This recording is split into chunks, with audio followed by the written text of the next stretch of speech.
나는 신령과 진정의 예배자입니다. 나는 하나님을 예배하는 예배자입니다. 내가 서 있는 곳 어디서나 하나님을 예배합니다. 내 영혼 거룩한 은혜를 향하여 내 마음 완전한 하나님 향하여 이곳에서 바로 이 시간 하나님을 예배합니다.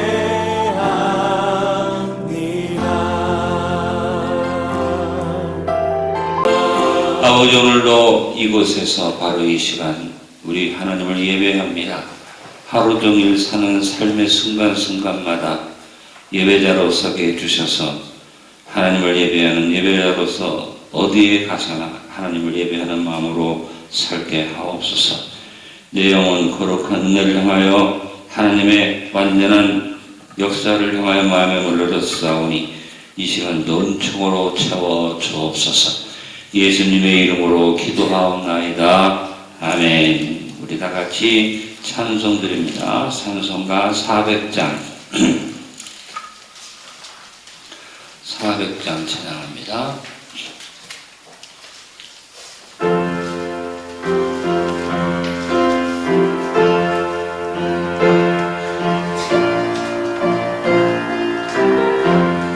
험한 시험 불 속에서 나를 건져주시고 노한 푼 남지 않도록 나를 숨겨주소서. 주여 나를 돌아보사 거의 품어주시고 난 푼 남지 않도록 나를 숨겨주소서. 권세 능력 구하나사 모든 시험 이기고 풍랑까지 다스리는 주님 앞에 비오니 주여 나를 돌아보사 거의 품어주시고 험한 풍파지 나도록 나를 숨겨주소서. 죄악길에 빠진 이몸 캄캄한 데 헤매며 흐르짖는 나의 원 들으소서. 내 주여 주여 나를 돌아보사 거의 품어주시고 험한 풍파지 나도록 나를 숨겨주소서.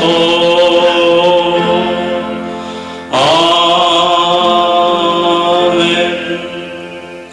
성령님이 하시는 가장 중요한 일은 예수님을 증거하는 일이라고 했습니다. 바로 예수님을 증거하는 일이 뭐냐? 복음을 전하는 일이죠. 그래서 예수님께서 성령을 보내신 가장 큰 이유는 복음을 증거하는 일에 권능을 주시고 우리와 함께 하셔서 복음 증거를 주가라는 분으로 성령님을 보내셨습니다. 오늘 교대를 보시면 성령님은 증인에게 필요한 모든 것을 부으시고 채우셔서 복음 증거의 원동력이 되어주시고 복음 증거를 주관해 주십니다.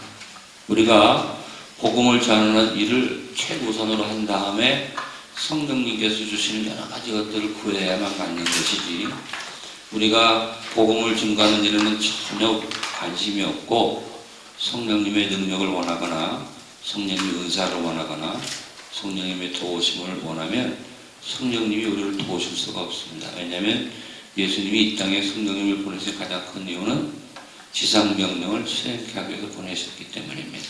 그래서 복음 증거를 주관하시는 성령님이라는 제목을 가졌지만, 복음 증거를 결단하고 나가면 성령님이 우리의 삶 전부를 주관하신다는 것입니다. 나는 오늘 새벽에 나오신 여러분의 삶 전부가 성령님께서 완전히 주관하는 삶이 되기를 원합니다. 그러면 성령님이 삶의 어느 자리에서나 나와 함께 하실 수 있다. 그러면 나는 마음속에 항상 복음을 전하겠다는 확신을 가지고 복음 증거하는 일에 내가 도구되겠다고 생각하고, 내가 살아 숨쉬는 곳곳에서 복음을 전하겠다는 마음을 먹기만 하면 성령님이 여러분 삶 속에서 24시간 함께 하시며 능력 주시고 생각도 조관하실 뿐 아니라 특별히 입술을 주장해 주셔서 그때그때마다 필요한 말들을 주시고, 여러분의 일상의 삶에서 그냥 하는 말도 복음을 전하는 역사를 입히시도록 성령이 도와주실 줄 믿습니다. 오늘 먼저 찾아볼 말씀은 누가복음 12장 11절로 12절 한번 찾아보겠습니다. 누가복음 12장 11절로 12절 천천히 같이 읽어봅니다. 사람이 너희를 회당이나 위정자나 권세 있는 자 앞에 끌고 가거든 어떻게 무엇으로 대답하며 무엇으로 말할까 염려하지 말라. 마땅히 할 말을 성령이 곧 그때에 너희에게 가르치시리라 하시니라. 먼저 우리가 생각해 볼 수 있는 것은 뭐냐면, 복음을 전하는 일에는 우리가 그렇지 않았으면 좋겠다 할지라도 필수적으로 따라오는 게 뭐냐, 핍박이 온다, 어려움이 따라온다. 우리가 정말 어려움이 오는 거 싫잖아요. 그리고 정말 편안한 삶을 원하는데, 복음 증거할 때 한 가지 우리의 마음속에 짐이 되는 건 뭐냐면, 꼭 복음 증거에 어려움이 따라온다는 겁니다. 이유가 뭐냐? 바로 사탄이 우리를 핍박하는 겁니다. 오늘 12장 11절에 보니까 예수님께서 회당에 끌려가거나 위정자나 권세 있는 자 앞에 끌려간다는 말을 했습니다. 뭐예요? 구체적이고 강력한 핍박이 와서 우리를 법정에 세우고 우리를 힘들게 하는 일이 온다는 것입니다. 마지막 때를 살아가는 우리가 편안하게 교회를 세우고 신앙생활을 잘했는데, 갈수록 교회가 어려워지는 힘든 일이 올 때 참 답답하죠. 그리고 굉장히 마음이 위축되는 일이 있지만 우리는 각오해야 됩니다. 복음을 전하는 일에는 편안한 일만 올 수 없다. 성령께서 역사하시는 것과 같이 사탄도 강하게 역사한다. 이것을 기억하시길 바랍니다. 베드로 사도가 베드로전서 5장 8절로 9절의 말 한번 찾아봅니다. 베드로전서 5장 8절로 9절에 얼마만큼 사탄이 아주 강력하게 방해하는가, 그것을 말씀했습니다. 그렇기 때문에 우리는 근신하고 깨어있어야 한다고 베드로가 말합니다. 베드로전서 5장 8절로 9절입니다. 근신하라 깨어라 너희 중 마귀가 우는 사자같이 두루다니며 삼킬 자를 찾나니 너희는 믿음을 굳건하게 하여 그를 대적하라. 이는 세상에 있는 너희 형제들도 동일한 고난을 당하는 줄을 알미라. 여기에서 아주 주장한 게 뭐냐면, 마귀가 우는 사자처럼 빙빙 돌면서 삼킬 자를 찾는다. 우리가 영화나 이 동물의 세계를 보면 사자가 확 덤비지 않고 편안하게 풀을 뜯고 잘 지내는데, 빙빙 돌다가 허점을 발견하면 덤벼들잖아요. 그런데 우리가 예수 믿으면 이렇게 사탄이 수시로 우리를 공격하고 어렵다 이렇게 말하지만, 그러나 사탄은 복음을 전하는 자, 예수 믿는 자에게만 그렇게 하는 것이 아니다. 말씀에 오늘 베드로전서 말합니다. 세상에 있는 너희 형제들도 믿음을 갖지 않고 세상을 사랑하는 자들도 결국 뭐다? 사탄의 밥이다. 동일한 고난을 당하는 것이다. 꼭 복음을 전하고 믿음 생활한다고 해서 사탄이 강하게 역사하는 것만은 아니다. 믿음이 없는 세상의 형제들, 너희들의 유대인들의 다른 신앙을 가지지 않는 자들도 사탄의 밥이다. 결국은 우리가 복음을 전하고 어려움 당한다고 어려워할 게 없는 게 뭐냐면 복음을 전하든 안 전하든 사탄은 우리를 밥으로 만들어서 어떻게 도둑질하고 죽이고 멸망시키는 역사로 끌고 갑니다. 그러니 우리가 거기에 끌려가지 않기 위해서 계속 공격하는 사탄을 생각하고 근신하고 깨어서 복음을 주관하시는 성령께 맡기면 오는 사자처럼 덤비는 사탄도 아무 역사를 이루지 못하고 물러갈 줄로 믿습니다. 그래서 복음 증거에 따르는 어려움을 잘 생각해 보자. 성령님은 우리에게 무엇보다도 담대함과 담력과 담대함을 주어주십니다. 누가복음 12장 11절에 보니까 염려하지 말라, 염려하지 말라, 담대하게 나가라 그랬어요. 여러분, 우리가 어떤 현상이 눈에 보이고 어떤 도심이 눈에 나타나서 그걸 믿고 가는 게 아닙니다. 앞에 캄캄합니다. 갑자기 막의 역사함이 드러나 어떻게 담대하라, 염려하지 말라. 믿음으로 나가면 사탄의 권세가 물러갈 줄로 믿습니다. 요한복음 16장 33절에 예수님이 중요한 결론적인 얘기를 해주셨어요. 요한복음 16장 33절입니다. 이것을 너희에게 이르는 것은 너희로 내 안에서 평안을 누리게 하려 함이라. 세상에서는 너희가 환난을 당하나 담대하라, 내가 세상을 이겼노라. 지금 우리가 어려움을 당하고 힘든 일을 당하는데 주님이 말씀하신 것은 뭐냐면 사탄이 우는 사자처럼 너를 공격해도 너희가 평안을 누리게 하려고 한다. 내가 어디에서? 내 안에서 너희들이 내 안에 있기만 하면 평안을 누리고 살 것이다. 그리고 말씀하십니다. 세상에서 환난을 당하는 것은 당연한 것이다. 그러나 걱정하지 말아라. 담대해라. 내가 세상을 이겼노라. 예수님이 모든 것 이겨놓으시고 우리와 함께 하십니다. 주님 안에 있게 하기 위해서. 주님 안에 있는 것이 뭐예요? 성령님의 은혜 속에 들어가서 복음을 전하겠다는 마음을 가지고 환난이 와도 핍박이 와도 예수님을 전하겠습니다 하는 믿음을 가지고 나아가면 주님 안에 있는 일이 되고, 그렇게 되면 아무리 사탄의 역사가 있어도 주님 말씀하셨어요. 내 안에서 너에게 평안을 누리게 하려 함이라. 주님 안에서 평안을 누리는 여러분 될 수 있기를 간절히 바랍니다. 주님이 주시는 은혜 속에서 평안하시길 간절히 바랍니다. 여러분, 평안을 두 가지 그림으로 보면요, 아주 평화롭고 모든 것이 아름다워서 풍요롭게 보이는 곳에 참 조그만 집이 있고 거기에 가족이 모여서 같이 밥을 먹고 웃고 또는 그리고 참 평안한 모습이잖아요. 또 하나의 평안의 모습은 뭡니까? 막 비바람이 치고 환란이 와서 막 청소만 하고 그러는데 이 절벽 밑에 나뭇가지 위에 둥지가 있어요. 그 둥지에 막 비가 몰아칠 수 있는데 어미새가 탁 둥지를 가로막고 있고 그 둥지 안에 있는 새끼 새들이 아무런 걱정도 하지 않고 편안하게 잠드는 모습이 있어요. 주님이 말씀하시는 평안이 어떤 겁니까? 환경적으로 완벽한 평안이 아니라 이런 비바람이 나고 막 절벽 끝에 있는 나무가지에 있는 아주 위태한 둥지지만 어미새가 다 보호하고 있을 때 새끼는 아무 걱정 없이 편안히 잠을 자는 것처럼 주께서 우리에게 말씀하시는 평안은 이런 평안인 줄로 믿습니다. 여러분, 세상에서는 환난을 당하나 그러나 주님이 승리의 날개로 나를 가려주시고 주님이 나를 보호해 주심을 믿습니다. 그러므로 우리는 복음을 전할 때 담력을 가져야 되는데 사람이기 때문에 눈에 보이면 두려워하고 힘든 일이 오면 어려워하잖아요. 근데 누가? 성령께서 우리에게 담대함을 주신 줄 믿습니다. 그래서 성령은 복음을 증거하는 대로 주관하사 그 날개 깃으로 덮으시고 우리에게 담력으로 역사해 주시는 것입니다. 특별히 오늘 누가복음에서 읽은 것처럼 성령님은 증거의 지혜를 허락하여 주신다는 것입니다. 오늘 우리가 누가복음 12장 12절 읽었죠. 마땅히 할 말을 성령이 곧 그때 너에게 가르치신다 그랬어요. 여러분, 우리가 성령님께서 담대함을 주시면 내가 어떤 일을 당해도 그 일에 대해서 담대하게 얘기할 수 있는 말씀 지혜를 주십니다. 여러분, 말씀은 바로 뭘 말합니까? 능력을 말합니다.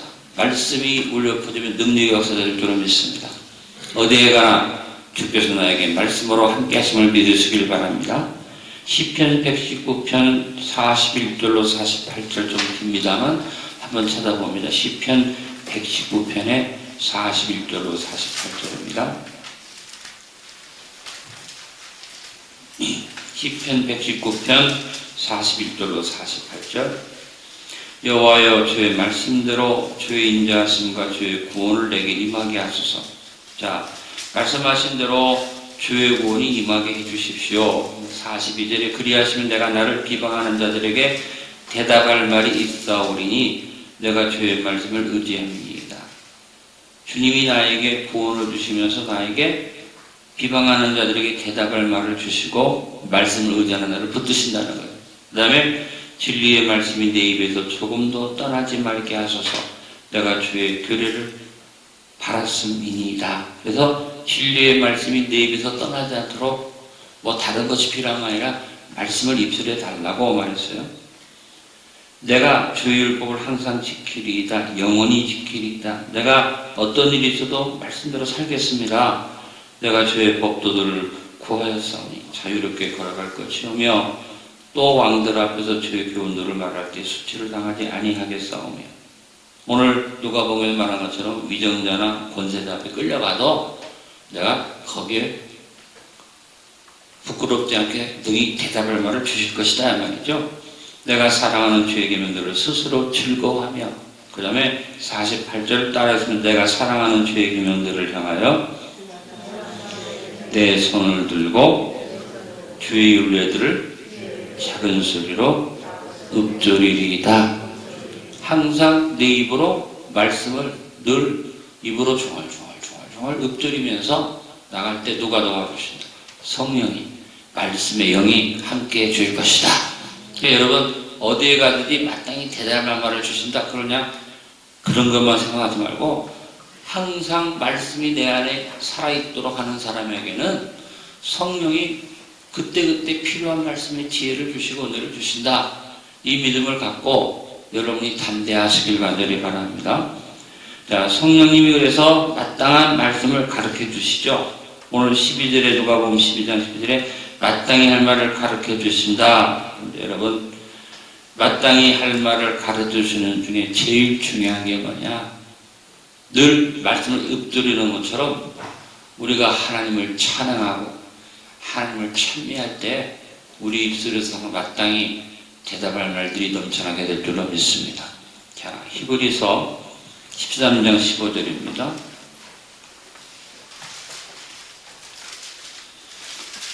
그러므로 우리는 예수로 말미암아 따라합니다. 항상 찬송의 대사를 하나님께 드리자.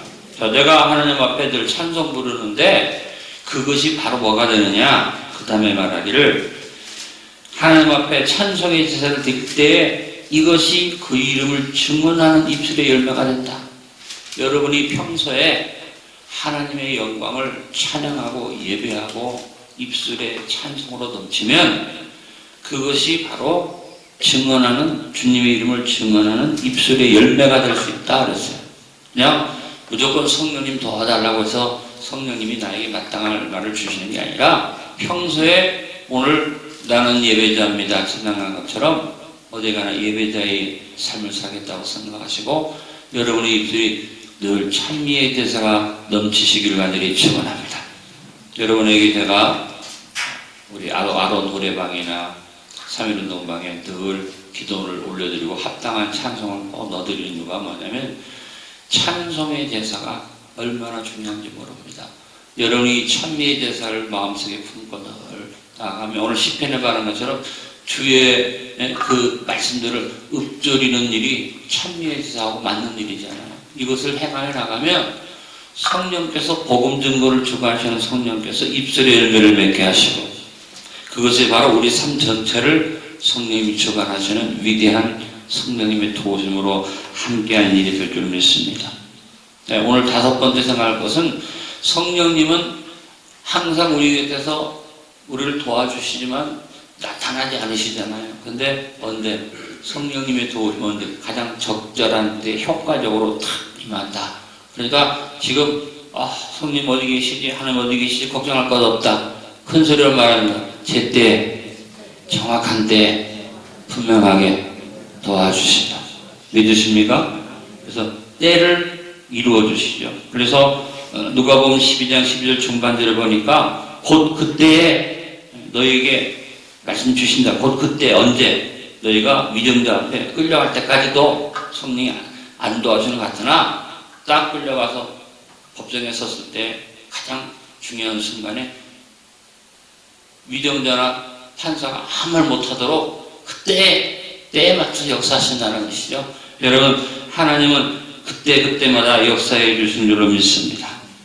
전체적으로 보면 하나님께서 때를 따라 성령의 단비를 우리에게 주신다고 말씀하셨어요. 에스겔서 34장 26절 한번 따라하겠습니다. 내가 그들에게 복을 내리고 내 산사방에 복을 내리며 때를 따라 소낙비를 내리되 복된 소낙비를 내리리라.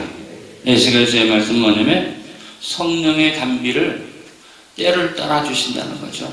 그러니까 우리는 하나님의 때를 생각하면서 성령께서 부어주시는 이 은혜의 단비를 사모하고 나가야 될 줄로 믿습니다. 하나님은 항상 우리에게 그때마다 필요한 것을 주십니다. 그래서 이 이스라엘 백성들이 광야길을 걸어갈 때도 막막한데도 그때마다 구름기둥이 인도했고 불기둥이 인도했고 그들이 머물러야 되면 구름기둥 불기둥이 쭉 가다가도 멈춰 서서 안 움직이는 거죠.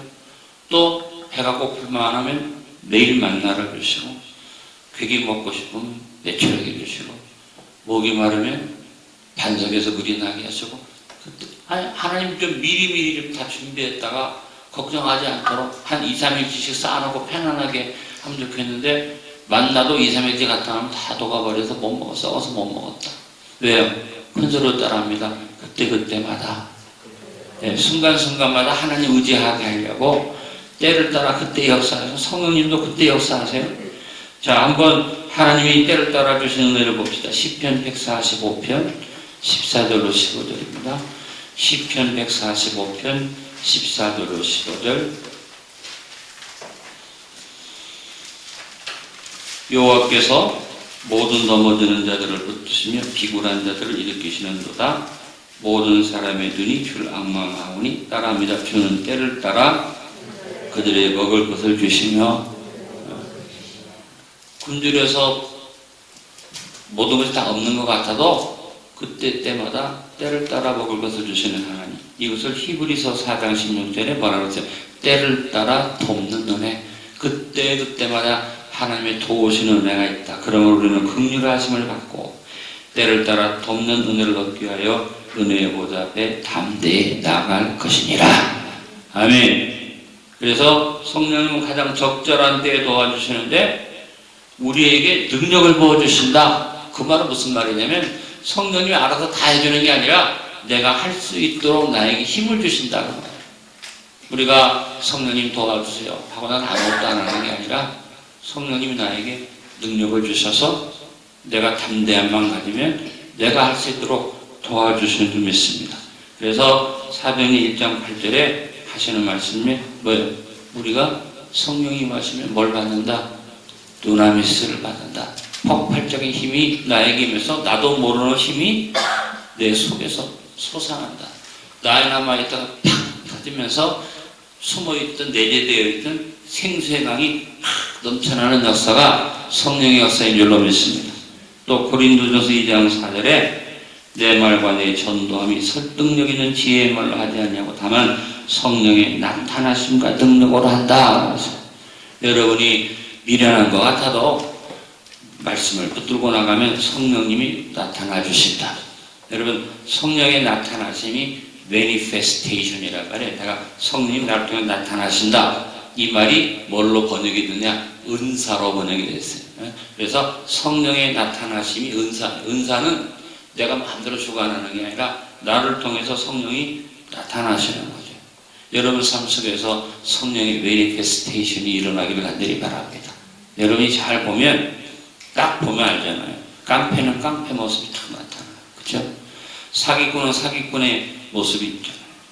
그러나 하나님의 백성은 뭔가 하나님이 함께한 모습이 보이는데 순간순간에 사람들이 깜짝 놀랄 만큼 내 삶 속에서 아무것도 아닌 것 같은 나에게서 성령의 나타나심이 역사됩니다. 할렐루야. 이 축복이 복음을 전하는 여러분이 있기를 간절히 축원합니다. 그래서 성령님은 제일 중요한 건 뭡니까? 이런 모든 일이 내 삶 속에서 이루어지기 위해서는 확신이 있어요. 확신이 없는 사람한테는 성령께서 역사하죠. 한번 해볼까? 말씀했으니까 한번 나도 전도해보고 한번 해볼까가 아니라 확신을 갖는 여러분 되시길 간절히 바랍니다. 그래서 데살로니가전서 1장 5절에 말합니다. 우리 복음이 너에게 말로만 이른 것이 아니라 또한 능력과 성령과 큰 확신으로 된 것입니다. 여러분, 내가 복음을 전할 때 사람들이 믿든 안 믿든 그거 가지고 염려하지 말고 확신 가지세요. 내가 복음을 전하면 그 영혼이 구원을 받는다. 당장 따라 나오지 않아도 나중에 천국 가보니까 내가 전한 복음 때문에 그 사람이 예수 믿고 하나님 앞에 서 있는 것을 볼 수 있을 것입니다. 그러므로 눈앞에 당장 나타나는 열매로 생각하지 말고 확신 가지시기 바랍니다. 성령님이 함께 하십니다. 복음을 전하는 일은 성령님이 주관하십니다. 성령님이 역사합니다. 이 믿음을 가지고 복음 증거를 주관하시는 성령님을 바랍니다. 여러분이 담대하게 나갈 때 성령의 나타나심과 큰 확신의 역사로 여러분과 성령님이 동행해 주실 줄로 믿습니다. 나눔을 같이 나눠봅니다. 전도할 때 성령께서 어떻게 도우시는가 서로 전도하며 체험한 자신의 체험을 간증하도록 합시다. 여러분이 가만히 되돌아보고 점검해보면 복음을 전하는 사람한테는 항상 성령이 역사하셔서 체험을 주시는 겁니다. 사실 돌이켜볼 때 성령님의 도우심 때문에 복음이 증거될 수 있었다는 것을 체험할 수 있습니다. 여러분, 이런 나눔을 가지고 오늘도 복음을 전하며 삽시다. 자, 옆에 있는 분에게 인사합니다. 담대함과 큰 확신으로 나갑시다. 지금은 우리 주 예수 그리스도의 무한하신 은혜와 아버지 하나님의 극진하신 사랑과 보혜사 성령님의 내주심만 교통케 역사가 오늘 저 앞에 나와 말씀을 아멘으로 받고 복음을 증거하는 증인되기 위하여 결단하며 나가는 안디옥의 모든 기도자들의 복된 걸음 위에 넘치도록 함께 하실지어다. 아멘.